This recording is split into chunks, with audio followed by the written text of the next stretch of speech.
नमस्कार, मैं डॉक्टर राकेश कुमार शर्मा, सहायक आचार्य। आज हम बीए तृतीय वर्ष अर्थशास्त्र का जो फर्स्ट पेपर है समष्टि आर्थिक सिद्धांत मैक्रो इकोनॉमिक थ्योरी, उसका लेसन 16 मौद्रिक नीति का अध्ययन करेंगे। मौद्रिक नीति जैसा कि पहले बताया गया है, मौद्रिक नीति केंद्रीय बैंक और भारत में रिजर्व बैंक ऑफ इंडिया द्वारा जारी की जाती है। मौद्रिक नीति की परिभाषा है कि मौद्रिक नीति का अभिप्राय उस नीति से है जिसके द्वारा केंद्रीय बैंक सामान्य आर्थिक नीति के उद्देश्यों को प्राप्त करने के लिए मुद्रा की पूर्ति को नियंत्रित करता है। यानी कि मौद्रिक नीति में केंद्रीय बैंक द्वारा मुद्रा की पूर्ति को नियंत्रित करने का कार्य किया जाता है। मौद्रिक नीति के स्थान पर आजकल मौद्रिक और शाख नीति को भी पूरा नाम दिया जाने लगा है, क्योंकि ये नीति केंद्रीय बैंक द्वारा जारी की जाती है। इसके लिए केंद्रीय बैंक में एक विशेष भारत सरकार और केंद्रीय बैंक के संयोजन से कमेटी बनाई जाती है, जिसमें 3 सदस्य केंद्रीय बैंक के होते हैं और 3 सदस्य भारत सरकार द्वारा नॉमिनेट होते हैं। 6 सदस्य मिलकर के तिमाही आधार पर वर्ष में 4 बार मौद्रिक नीति की दरों का निर्धारण करते हैं, देश में मुद्रा और शाख की व्यवस्था को नियंत्रित करने का कार्य करते हैं। मौद्रिक नीति के उद्देश्य क्या है? मौद्रिक नीति से उद्देश्य विकास की दर को स्थिर रखना, मुद्रास्फीति यानी कि कीमतों में मूल्य में स्थिरता रखना, आर्थिक असमानताएं कम करना, रोजगार के अवसर बढ़ाना, भुगतान असंतुलन कम करना। पहला उद्देश्य देखें तो विकास की दर को स्थिर रखना। एक प्रत्येक अर्थव्यवस्था की ये महत्वपूर्ण आवश्यकता है कि वो अपने विकास की गति को स्थिर बनाए रखे और तीव्र रखे। विकास को बढ़ाने के लिए कृषि, उद्योग, सेवाएं, सभी क्षेत्रों में वित्त की आवश्यकता होती है और उसकी व्यवस्था भी करनी होती है। इसके लिए उचित समय में, उचित मात्रा में, उचित ब्याज दर पर शाख की व्यवस्था करना आवश्यक होता है। इसके अभाव में उत्पादन में बाधा पहुंचती है, इसलिए शाख को प्रदान करने और शाख की मात्रा को नियंत्रित करने के लिए मौद्रिक नीति जारी की जाती है। दूसरा है मुद्रास्फीति यानी कि मूल्य स्थिरता। मौद्रिक नीति का यह उद्देश्य सर्वोपरि माना जाता है और इस पर सबसे अधिक ध्यान केंद्रित किया जाता है, क्योंकि इस उद्देश्य का समाज के सभी वर्गों पर और अन्य उद्देश्यों पर प्रभाव पड़ता है। कीमतों के बढ़ने से निर्धन वर्ग पर बुरा प्रभाव पड़ता है और इसके कम होने से मुद्रा में अर्थव्यवस्था में मंदी आती है, और ये दोनों इसलिए मुद्रा की पूर्ति को नियंत्रित करना केंद्रीय बैंक का मौद्रिक नीति का प्रमुख उद्देश्य माना गया है। आर्थिक असमानताएं कम करना, अर्थव्यवस्था में धन और आय के वितरण में असमानता कम हो, सामाजिक न्याय की दृष्टि से सभी लोगों को समान रूप से आवश्यक वस्तुएं उपलब्ध हों, कम ब्याज दर पर ऋण मिले और अपनी आर्थिक व्यवस्थाएं सुधारने की स्थिति अवसर सभी को मिले। इसके लिए मौद्रिक नीति में ऐसे उपाय किए जाते हैं ताकि मुद्रा की पूर्ति को नियंत्रित किया जा सके। रोजगार के अवसर बढ़ाना, इसका मौद्रिक नीति का प्राथमिक में मुख्य उद्देश्य रोजगार के अवसर उत्पन्न करने के लिए बैंकों द्वारा ऋण उपलब्ध कराया जाना होता है। शाख की सुविधा बढ़ाकर के कृषि, लघु उद्योग, खुदरा व्यापार आदि के लिए रोजगार के अवसर बढ़ाए जाते हैं। भुगतान असंतुलन को कम करना, व्यापार घाटे को कम करने से भुगतान का घाटा भी कम होता है, लेकिन व्यापार घाटे को कम करने के लिए निर्यात बढ़ाना आवश्यक होता है और निर्यात बढ़ाने के लिए एक देश में अन्य देशों की तुलना में मुद्रास्फीति की दर का नीचा रहना आवश्यक होता है, ताकि प्रतिस्पर्धात्मक शक्ति बढ़ने से निर्यात संवर्धन में सहूलियत होती रहे। अब मौद्रिक नीति के जो साधन हैं, कौन कौन से औजार हैं मौद्रिक नीति के, कौन कौन से तंत्र हैं, उनका हम अध्ययन करते हैं। पहला बता दीजिए, सबसे पहला आता है बैंक दर। मैंने पहले बताया है बैंक दर वह दर है जिस पर किसी देश का केंद्रीय बैंक व्यापारिक बैंक के प्रथम श्रेणी के विनिमय बिलों की पुनर्कटौती करके स्वीकृत प्रतिभूतियों के आधार पर ऋण की सुविधा प्रदान करता है। अर्थात केंद्रीय बैंक है जो व्यापारिक बैंक के जो एक्सचेंज बिल हैं, उन विनिमय बिलों की, एक्सचेंज बिलों की पुनर्कटौती करके उनकी जो स्वीकृत प्रतिभूतियां हैं उसके आधार पर जो ऋण की सुविधा प्रदान की जाती है वो बैंक दर कहलाती है। जिस दर पर ऋण की सुविधा प्रदान होती है वह बैंक दर होती है, जिससे ब्याज दर निर्धारित होती है। अब ये जो दर है ये देश में मुद्रा की मात्रा को निर्धारित करती है, क्योंकि बैंक दर बढ़ेगी तो ब्याज की दर बढ़ेगी और बैंक दर घटेगी तो ब्याज की दर घटेगी। अब जब केंद्रीय बैंक को मुद्रा की मात्रा को कम करना होता है, मुद्रास्फीति की स्थिति हो और देश में मुद्रा की मात्रा को कम करना हो, तो केंद्रीय बैंक दरों को बढ़ा देता है। बैंक दर बढ़ जाएंगी तो ब्याज की दरें बढ़ जाएंगी, ब्याज दर बढ़ने से देश में उधार लेने की दर कम हो जाएगी और मुद्रा की मात्रा नियंत्रित हो जाएगी। दूसरी तरफ अगर देश में मुद्रा अविस्फीति की स्थिति उत्पन्न हो और केंद्रीय बैंक मुद्रा की मात्रा को बढ़ाना चाहे तो बैंक दरों को घटा देता है, जिससे कि व्यापारिक बैंकों को अधिक ऋण की सुविधा उपलब्ध होती है और व्यापारिक बैंक कम ब्याज दरों पर अधिक ऋण जनता को भी उपलब्ध कराते हैं और देश में मुद्रा का प्रसार हो जाता है। तो मुद्रास्फीति की स्थिति में बैंक दर को बढ़ाया जाता है और मंदी की स्थिति में बैंक दर को घटाया जाता है। नंबर दूसरा है नगद रिजर्व अनुपात, CRR।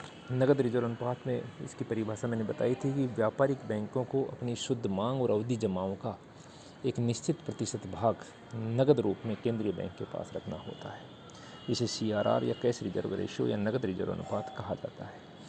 अब ये जो नगद रिजर्व अनुपात है ये केंद्रीय बैंक के द्वारा निर्धारित किया जाता है, यानी कि व्यापारिक बैंकों के पास जो धन हम जमा कराते हैं उसका एक भाग केंद्रीय बैंक के पास भेजना होता है।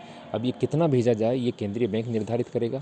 अगर केंद्रीय बैंक को आवश्यकता महसूस हो रही है कि देश में मुद्रा की मात्रा कम करनी है तो CRR को बढ़ा देगा और अधिक धन अपने पास रखेगी, जिससे कि व्यापारिक बैंक अधिक धन केंद्रीय बैंक के पास जमा कराएंगे, देश में मुद्रा की मात्रा कम हो जाएगी क्योंकि लोगों को कम ऋण उपलब्ध होगा।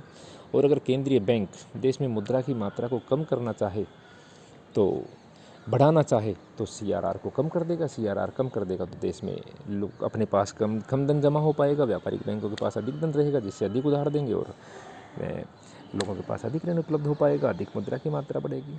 तो CRR के कम होने से देश में मुद्रा की मात्रा बढ़ती है और CRR के बढ़ने से देश में मुद्रा की मात्रा कम होती है।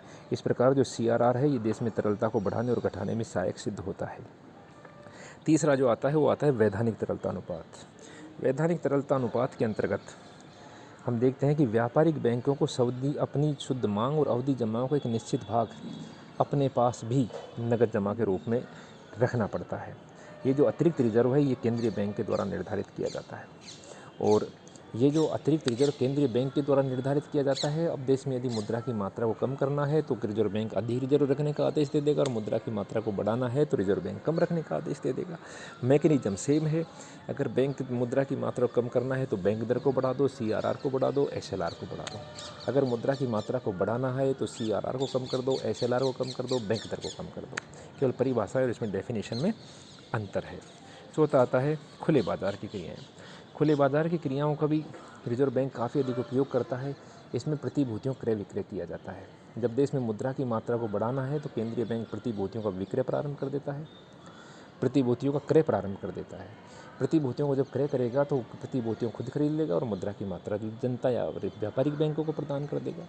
और जब देश में मुद्रा की मात्रा कम करनी होती है तो प्रतिभूतियों को बेचना शुरू कर देगा, तो लोग प्रतिभूतियाँ खरीदेंगे और मुद्रा शून्य रख लेगा और देश में मुद्रा की मात्रा कम हो जाएगी। इस प्रकार प्रतिभूतियों के क्रय विक्रय के द्वारा भी खुले बाजार की क्रियाओं में केंद्रीय बैंक मुद्रा की मात्रा को कम और अधिक कर सकता है। यह मौद्रिक नीति का प्रमुख अस्त्र बन गया है। और खुले बाजार क्रियाओं के बाद हम देखें तो इसमें और आ जाता है चयनित साख व्यवस्था। चयनित साख व्यवस्था के अंतर्गत उन क्षेत्रों में साख की राशनिंग उपलब्ध करवाता है जहां पर मुद्रा की मात्रा कम या अधिक हो जाती है। उन क्षेत्रों के लिए एक तरफ अगर मुद्रा की मात्रा को बढ़ाना हो तो एक तरफ आसान शर्तों पर ऋण उपलब्ध करवाता है और ब्याज की दरें घटा दी जाती हैं।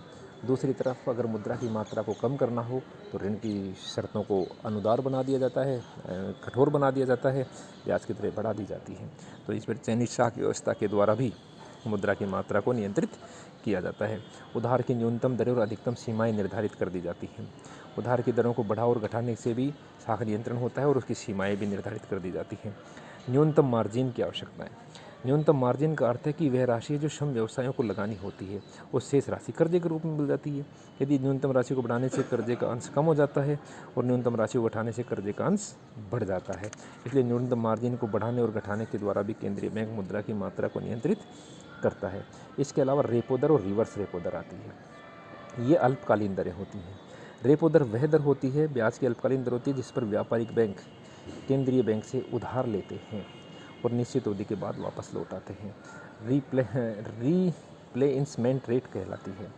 रेपो रेट यानी कि व्यापारिक बैंक भारतीय रिजर्व बैंक से उधार लेते हैं और ब्याज देते हैं, तो जिस दर पर जो ब्याज देंगे वो दर रेपो रेट कहलाती है। और रिवर्स रेपो रेट इसके अपोजिट है। व्यापारिक बैंक उधार देते हैं और ब्याज लेते हैं, तो जिस दर पर वो ब्याज लेते हैं वो रिवर्स रेपो रेट कहलाती है।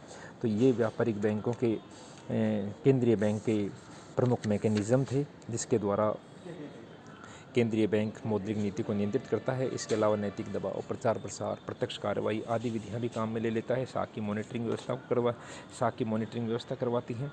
तो केंद्रीय बैंक के जो प्रमुख औजार हैं वो हैं बैंक दर, CRR, SLR, खुले बाजार की क्रियाएँ, चयनित साख व्यवस्था, न्यूनतम मार्जिन की आवश्यकताएँ, उधार की न्यूनतम दरें, अधिकतम सीमाएँ, रेपो रेट और रिवर्स रेपो रेट ये अल्पकालीन होती हैं और बैंक दर दीर्घकालीन दर होती है।